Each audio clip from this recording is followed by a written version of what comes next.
Assalamualaikum warahmatullahi wabarakatuh. Para siswa sekalian, kali ini Bapak mencoba untuk berdiskusi tentang persiapan TPS, tes potensi skolastik, yang menjadi syarat untuk SBMPTN lewat jalur ujian tertulis berbasis komputer atau UTBK.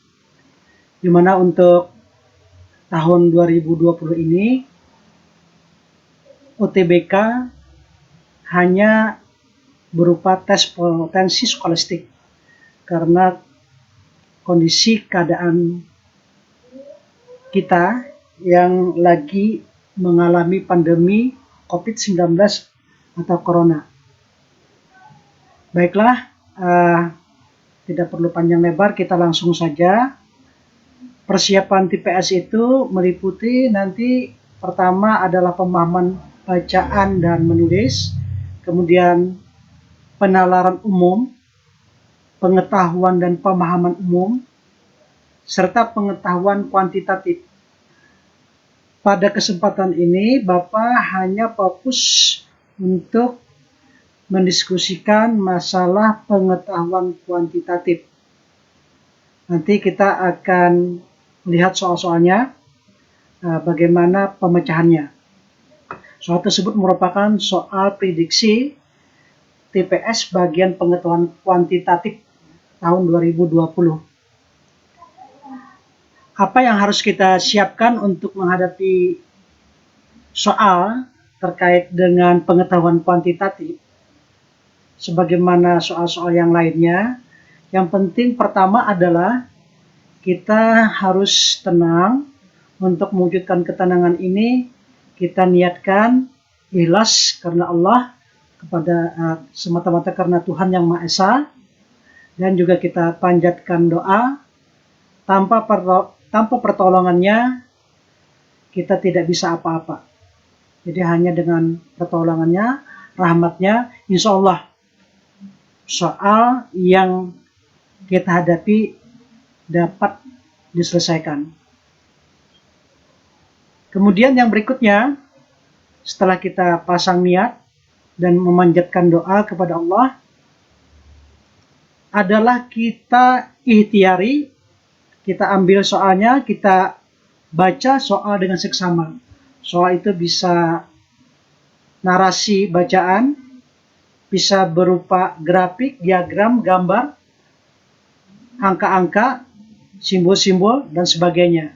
Ini sedapat mungkin kita kerahkan indera kita, penglihatan kita, untuk mengamati dengan sebaik mungkin. Sebab itu bagi siswa sekalian yang mungkin mengalami gangguan terhadap mata, sebaiknya dipastikan bahwa kacamatanya bersih, ya, supaya nanti waktu melihat soal itu dengan jelas. Jadi tidak usah tergesa-gesa, ya. Memang kita dibutuhkan kecepatan, tapi kadang-kala karena tergesa-gesa, terburu-buru, akhirnya kita tidak bisa memahami soal itu dengan baik. Waktu kita eksekusi, kita mengerjakan, informasi yang kita dapat kurang lengkap, bahkan salah, akhirnya kita juga akan mengalami kebuntuan-kebuntuan yang mengakibatkan kita balik lagi membaca soal tersebut.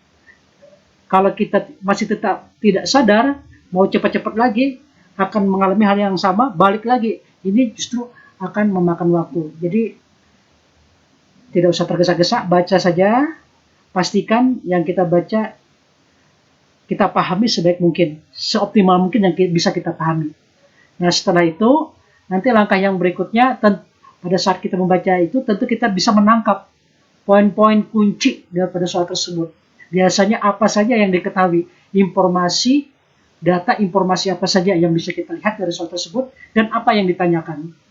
Dan dari sana, nanti kita mencoba, berusaha untuk mengembangkan, merancang konsep penyelesaiannya. Ini penting kita lakukan.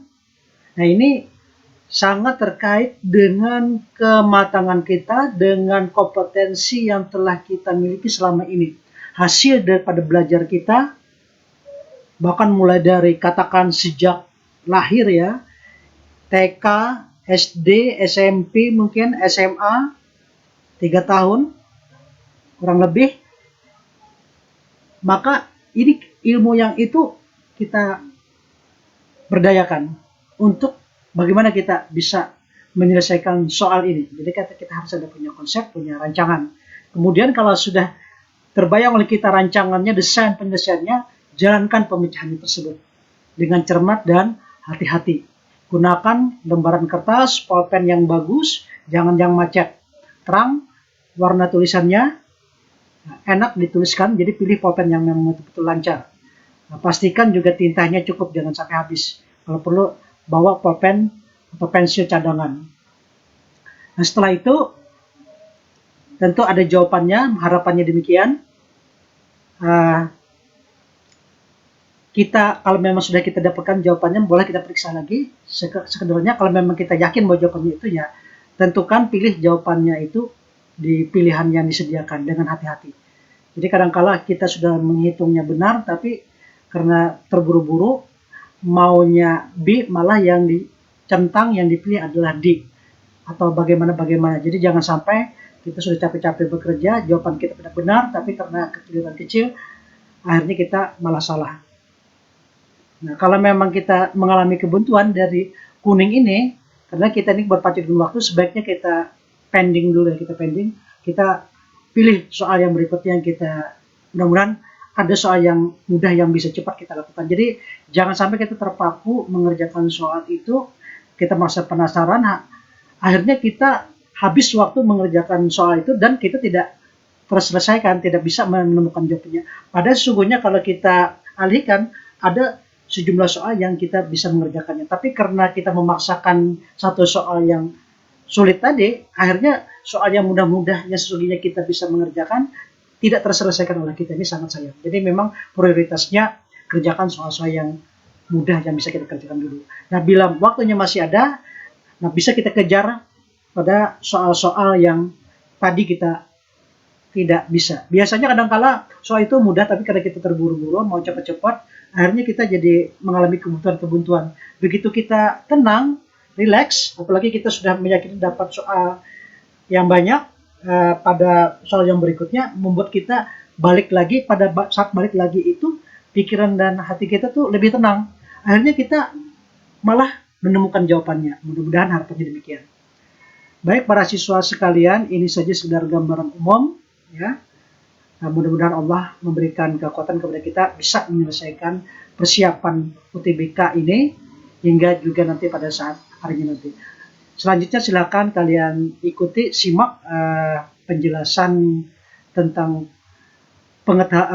pembahasan pengetahuan kuantitatif ini. Namun sebaiknya jangan dibuka dulu kunci pembahasannya sebelum Anda sendiri melakukan terlebih dahulu. Jadi Anda coba dulu kerjakan. Nah, kalau memang Anda dapat, baru nanti Anda bisa bandingkan dengan jawaban yang ada di yang saya berikan ini. Boleh jadi nanti jawaban Anda jauh lebih ringkas atau mungkin jawaban saya lebih ringkas. Nah, silakan nanti dibanding-bandingkan saja atau mungkin dikombinasikan sehingga kita menemukan solusi yang paling baik. Nah, tapi kalau memang tidak bisa juga, ya apa boleh buat, mungkin bisa dilihat, ya, bisa dilihat bagaimana cara proses penyelesaiannya. Itu saja.